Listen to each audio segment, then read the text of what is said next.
Hello, this is Itzhak Beery, and I'm really happy to be here with you all at the SSP annual meeting, a conference. I wanted to talk about what's going on in our life right now, the chaos and um, the uncertain time that we are experiencing all around us. Many people who contacted me to find out what I think about what's happening here. I was going back to the prophecies of the Condor and the Eagle and other teachings from the Brazilian tradition to really make sense of what we are experiencing right now.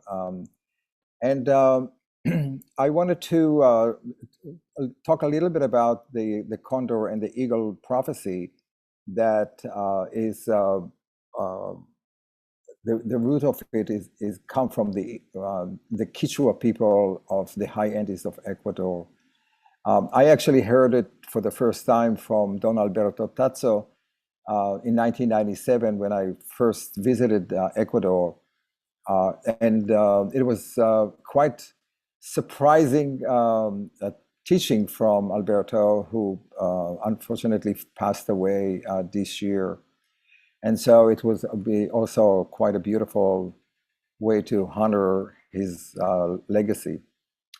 So in the Quechua tradition or the high Andes tradition, I don't want to say Inca because the Inca is not necessarily the culture of the high Andes of Ecuador. They count time in groups of 500 years, and it's called Pachacuti. Pacha mean the earth, and Kuti mean correction of time. And they believe that every 500 years, humanity goes through changes or correction of in consciousness. And they believe that, or in their experience, when the Spaniards came to South America and occupy and conquer the South American in 1493, 500 years period of time that they were occupying. And that began when they assassinated or killed Atahualpa, the emperor of the Inca. 500 years of occupation, of repression of the indigenous people. And they look at it as the symbol of that was the eagle. The eagle came into South America. And the eagle is the symbol of the North American or the Western world. And the eagle as a bird is a killer, is a builder of nests. It's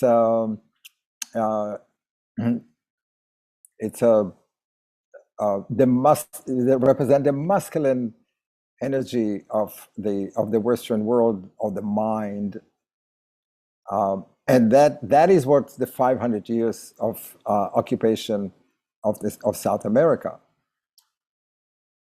In this tradition, the new Pachacuti that is arrived in 1993 is symbolizing by the Condor, and the Condor is representing the heart center community or the heart center culture.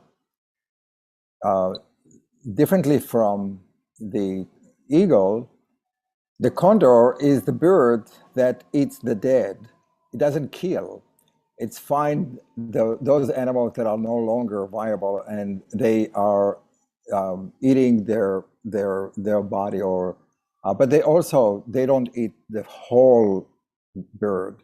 They leave the part that they don't use or they don't eat, the tendons, to other animals. So they are sharing.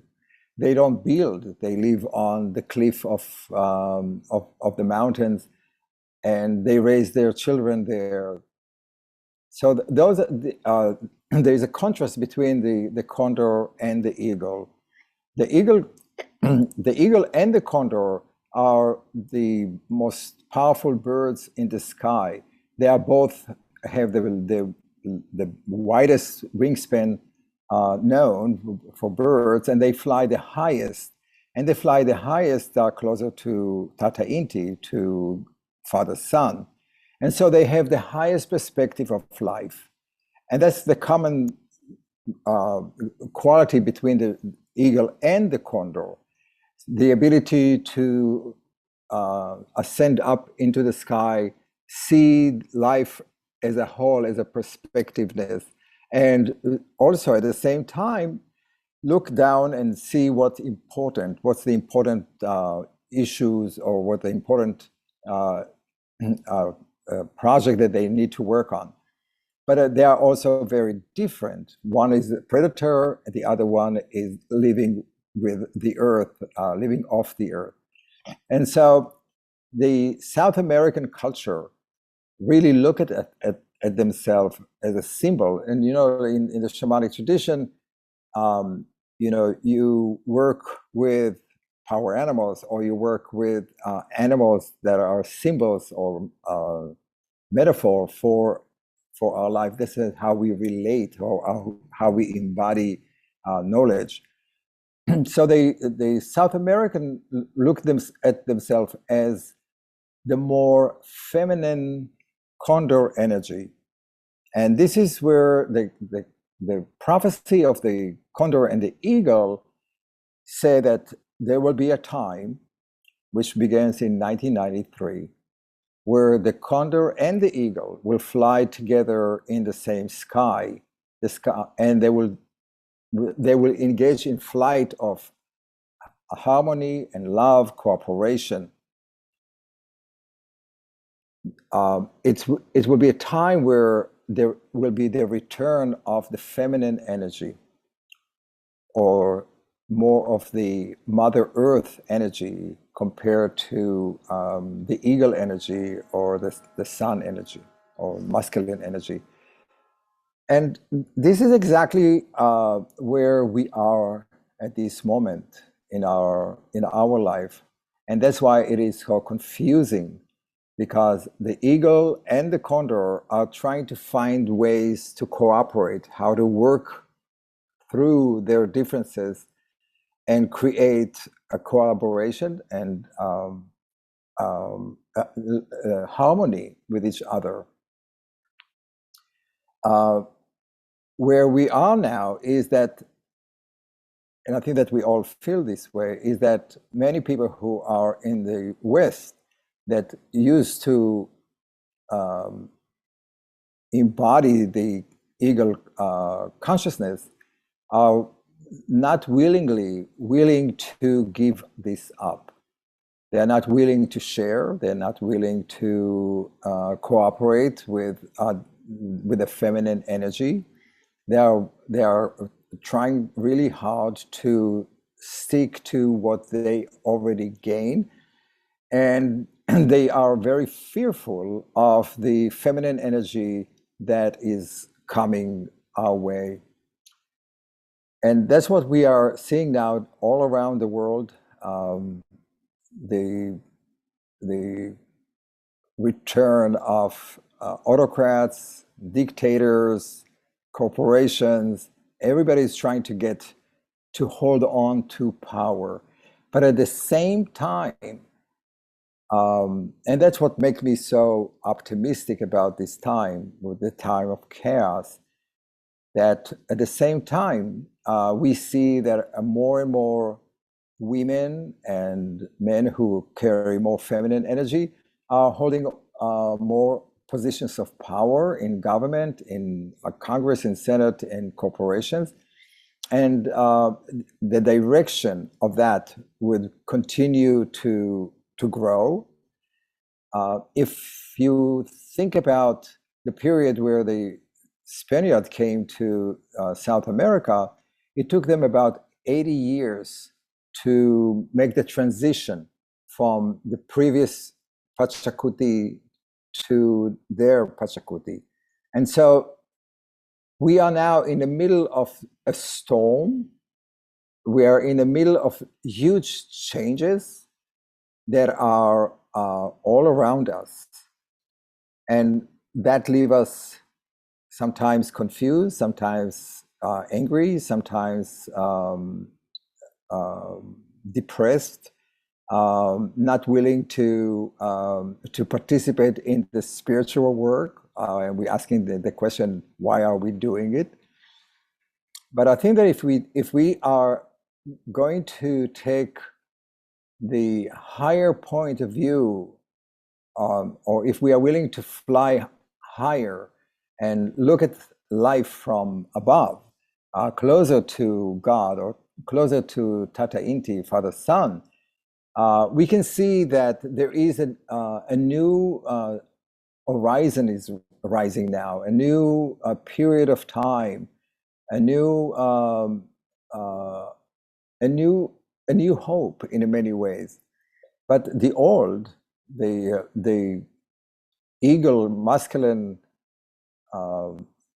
energy have to give up or give up on their fear that the changes that are happening will be good for all of us. And that's really what happening right now in the political, cultural area, where the old regime, the old way of thinking is taking away rights, human rights. They're taking away money, power. You can see the war that are happening now that are incredibly upsetting to all of us. But if you may want to look at it as how the dark forces of the past are not willing to give in to the new forces of the future. And there is a huge struggle that we all experience between the light forces and the dark forces. But I do believe that the energy, the feminine energy that are coming will prevail, and there will be another almost 500 years of peace and harmony and cooperation around the world. And we can actually see some of it already happening in cooperation between all nations. We can see how it all worked with the COVID-19, where it's influenced everybody, and more people cooperate on that. So there is a ray of hope for that.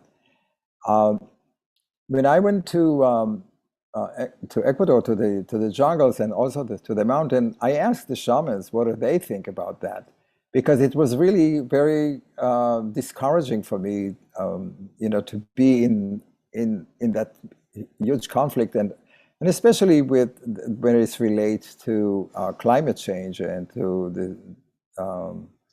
the future of the Amazon. And I was a little surprised with their answers. They were not panicky. They were not. They were not afraid, or they were not. They didn't come from the same place that I think that the world is over, that we are witnessing the last of the civilization. In their eyes, and I think that that's also important to hold.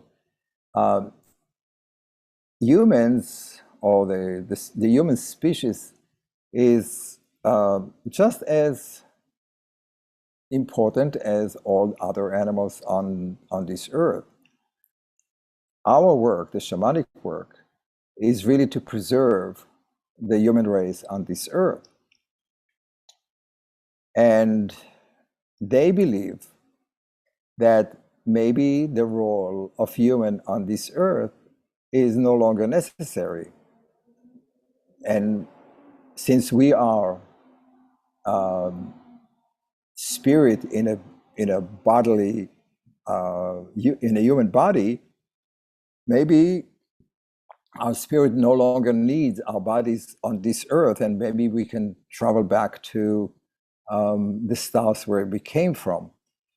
And so I was a little surprised with that answer that the shamans gave me for because we are, and especially for me, that I was always working actively in a community to help preserve the Amazon, to preserve the earth, to, we did do a lot of work around that activism.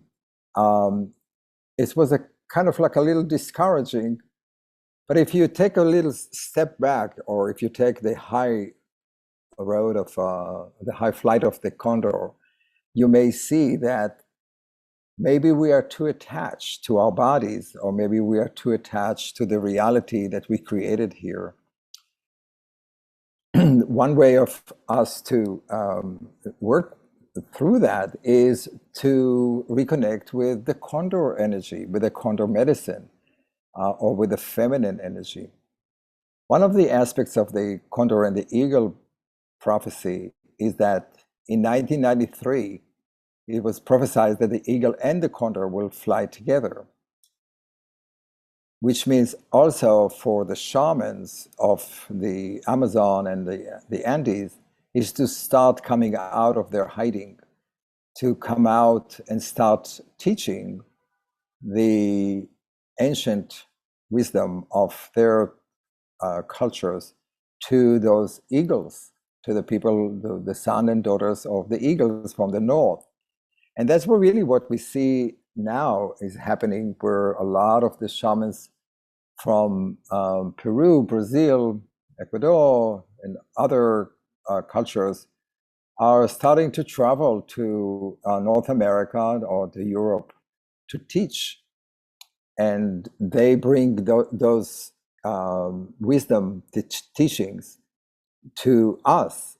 And in return, what's happening is that we bring them our technology and our knowledge, the science knowledge, or the masculine knowledge, the knowledge that comes from our mind. They give us the knowledge that comes from the heart. And so it is the integration of both birds, both fly together in the blue skies. And I do hope that we can hold that idea that we are now in very difficult time because we don't know the outcome, or we don't know what the role of humans will be on this earth. But there is also a place of optimism that, we are now entering into that period of 500 years of the return of the feminine energy. And I'm saying the return of the feminine energy because in northern and western civilizations, it used to be all the shamanic traditions were the feminine energy until the beginning of organized religion and the industrialization of our culture, where it's changed into more masculine energy. And so it is something that we had in us already. It's not something that is new. It is something that we are allowing ourselves to re-experience, to re-remember them. Ancient wisdom of our own. And which I think that's very important, because we don't really need to copy or speak the language of South America. We can speak out the language of our own. I come from Israel. The Bible tradition was very rich in shamanic tradition. And there is really a beautiful resurrection now in Israel of shamanic tradition that was um, practice during the Bible time or before that. And I think that the same thing is happening now in Europe, where they are rediscovering their plants, that they're rediscovering their cultures, their rituals and ceremonies that are their ancestors used to practice. So that part is not like we have to copy someone else. We don't have to become South Americans. But what we can do is rediscover the feminine connection that we have with the earth and allow that, not for the earth itself, for the sake of the earth. It is for us, for the human being, to continue to live on this beautiful earth. One of the things that the shamans were saying in Ecuador is that the earth is fine. You know, it always change. It will always change. And the earth will continue to grow, to develop, but it's the human race that might not survive. And if we wanted to survive, that's the work we need to do, is to return to the feminine or to the heart center practices and consciousness, which we all have. Now, when I'm talking about feminine energy, I'm not talking about that we all have to become women, but it's that part of ourselves, that energy, the nurturing energy that we have, the intuitiveness that we all have. Like my teacher, Ipupiara, who was from the Uruwu tribe from Brazil, the people from the stars, they hold that every person on this earth come to this world equipped with all the DNA that's necessary to become a shaman, which means that they say that we are all shamans. Every person on this earth is a shaman. Not every person has to do this work, but the work of the shaman is, in their language, is the person that makes other people's dreams come true. Just think about that, because it is the person who makes other people's dreams come true. So it is a person who is in service to other people, which I think it is important, because in our culture, we think about me. What do I get out of it? What is my dream? How can I get my dream? This is not what the shamans do. The shamans ask, how can I help you make your dream come true? So we all dream, we all daydream, we all have visions, we all know how to sing, we all know how to give somebody a cup of water, we all know how to comfort someone, we all know how to dance. So this is the tools of the shamans. And so each of us, they say, have to take the responsibility for being a shaman, or taking responsibility of the well-being of other people, which is also the true meaning of the word shaman from the Tungus tribe, where I once went to an elder Tungus who visited New York, and I asked him, tell me what's the real meaning of the word shaman, and he said it's the keeper of the fire. The keeper of the fire is the person who makes sure that the fire doesn't die, that it feeds the fire, it feeds the stories, the legends, the culture, the well-being of other people in the community. That's the real responsibility of that, and that is the feminine energy, or the Condor energy. It is to feed others. Like I said before, the Condor may may find the dead corpse of the animals, but he doesn't eat the whole thing. He eats only the tendons because he knows that if he eats too much, he could not fly high enough because it will be too heavy. So he only eats what he can and leave the food for others. And that's really the way we need to relate to other people in our communities. Take what you need and share with others. That is the feminine energy. That's the Condor energy. This is what we need to relearn. Our culture is an eagle culture, is what I can get for myself. How much can I get for myself? I don't care about other people. That's the old way of thinking. So right now we are in the middle of that amazing conscious revolution, conscious change between me to the we, to the feminine energy. And in many ways, it's very difficult to be in that time because you don't really know the outcome. But on the other hand, it's very exciting, really exciting.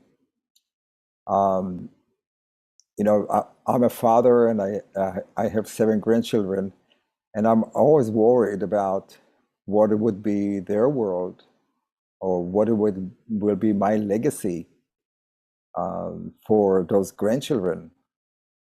What would they say about what did I do to make their world a more livable place? And I think that if we can hold that idea of that we are now in that mix of change toward a more just and more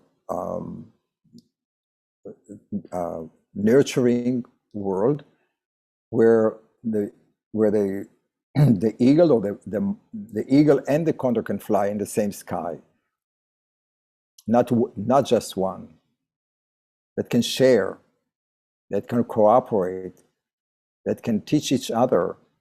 I think that we are in a great place.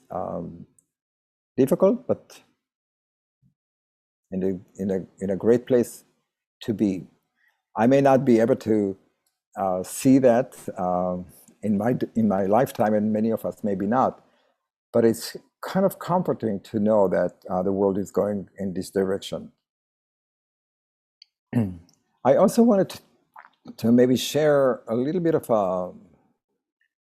a legend or practice that the people in the Rio Negro area near Manaus in Brazil are sharing or shared with me. For a few years, I was going with Ipupiara. I helped him organize trips to Manaus area in the Rio Negro area. And the highlight of our trip was a visit of meeting of the river, meeting of the waters. It is where the two rivers, the Rio Negro and the tributary of the Amazon, came together. From the air, you might see it as one black river meeting a red river.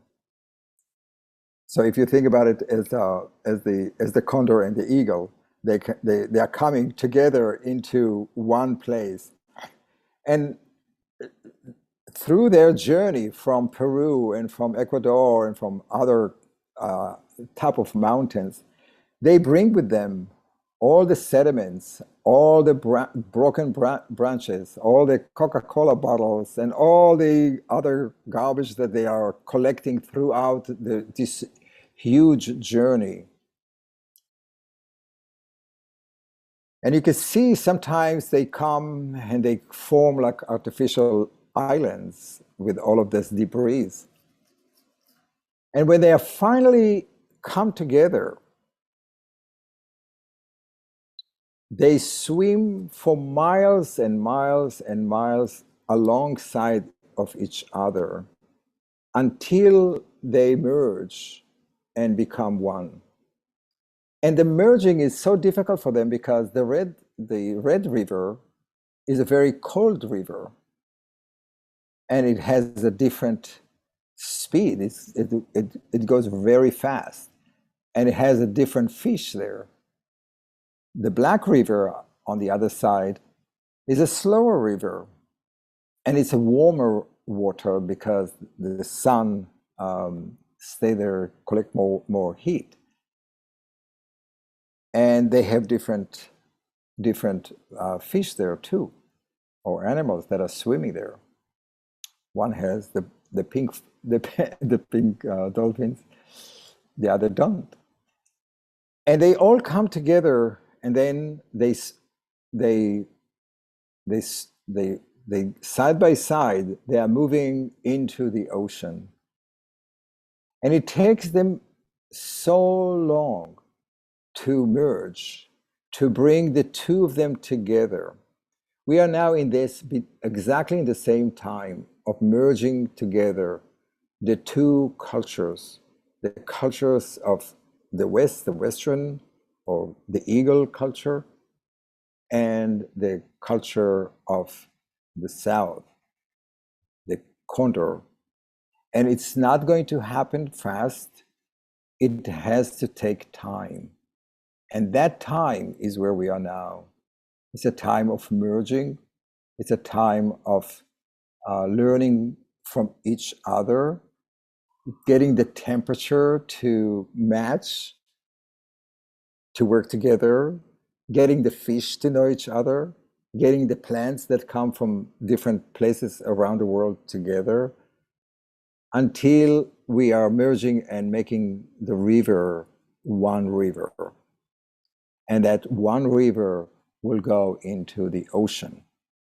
And that process is ongoing. And the people of the Manaus tribe and the people from all around the Amazon, they understand that. And that's why that place is a holy place. It's a sacred place where they come with offering and ceremony to Yara, to the goddesses of all water. In some languages, it's called Yamanja. But they come with baskets of fruits and offering, and they come on that cusp of the two rivers to offer that to Yara for the reunion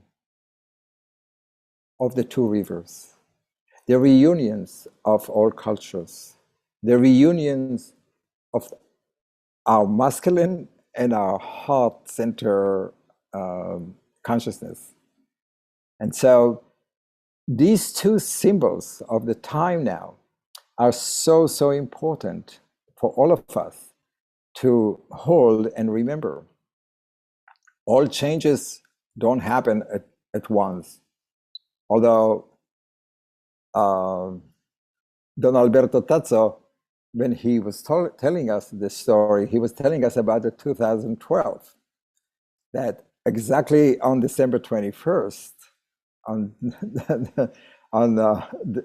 2012, if you remember, that was the time where the world was supposed to end. He was talking about that the axis of the Earth will change at midnight. It will be a sudden change. That sudden change did not happen. But however, the changes of the magnetic field is happening. But every change is not happening at once. It takes time. And it's very uncomfortable time of change because we want to know. But all life is about change, right? It's none of them is steady, you know. So how do we hold change? How do we look at ourselves in a changing world? What do we need to do?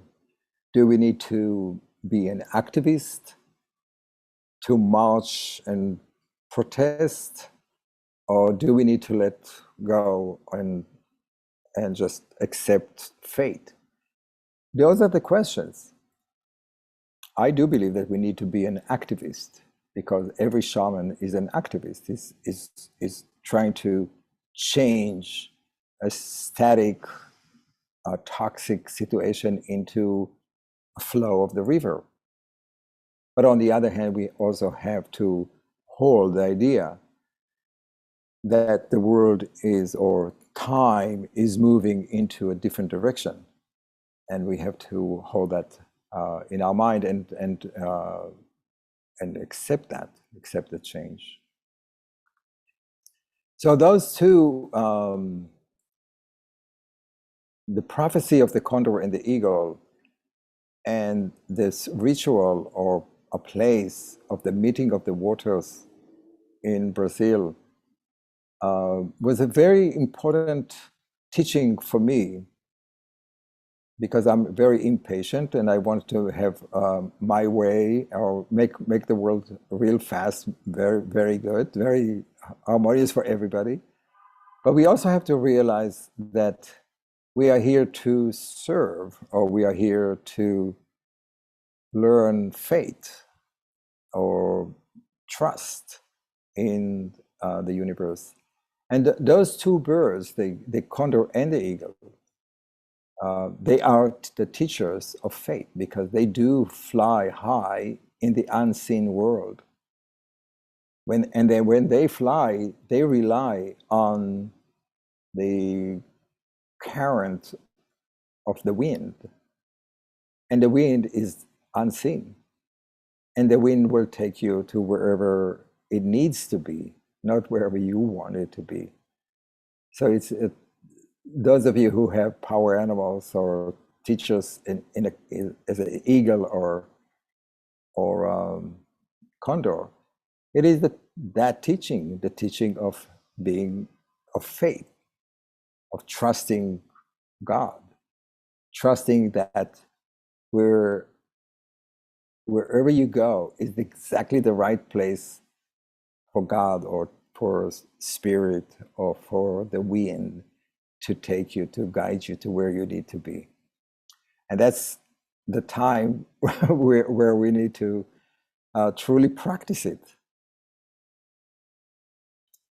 where we need to allow that to happen. But the trick here, for me at least, is also to keep that role of the shaman, or the role of the firekeeper, or the man or the person who is making other dreams come true, the active part of that, the guiding part of it, alive. So that's for me, I think that one of the teaching that we really need to kind of explore, how much activities and community activities and fighting we need to do for human rights, for gay rights, for women rights, human rights, environmental rights, and how much we need to trust that we need to follow what the direction of humanity, where it's going. One hand is to trust that you will be led to where you need to be, and one on the other side is to do whatever you can to help other people. I think that that's important, to always be in that question. And how do you bring the feminine energy within you, men and women? How do you combine it? How do you bring the two of them together? The masculine, the brain, the head, the mind, and the heart. Where do you act from fear, which is our mind, and where do you come from love? The eagle and the condor. So that question is not necessarily just the big questions, but it's all in every aspect of your life. I think that that's very important to bring into the everyday life that we do. They come from choice. For every action that we do, for every time that we teach, every time that we are working with other people, the connection between the mind and the heart. You know, like my friend Ankala Nangang, who is an Eskimo shaman, he used to say that the biggest journey that his grandmother used to tell, the biggest journey of humankind is between the mind and the heart. You know, that's the longest journey a person can go through, which is always true. When do we act from fear, from not enough, from greed, from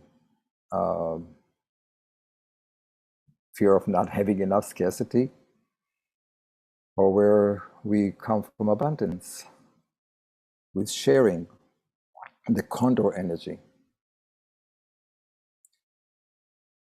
So I hope that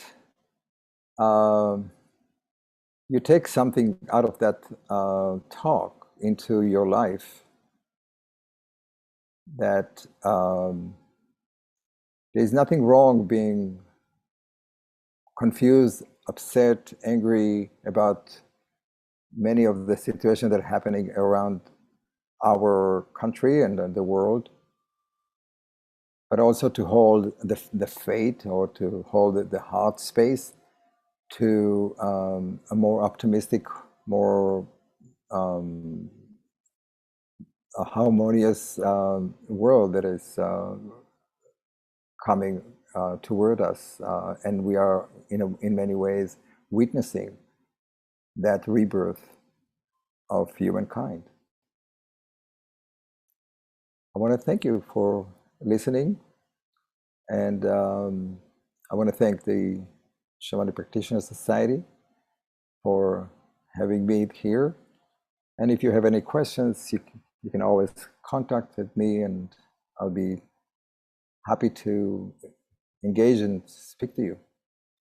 Thank you so much. I appreciate it.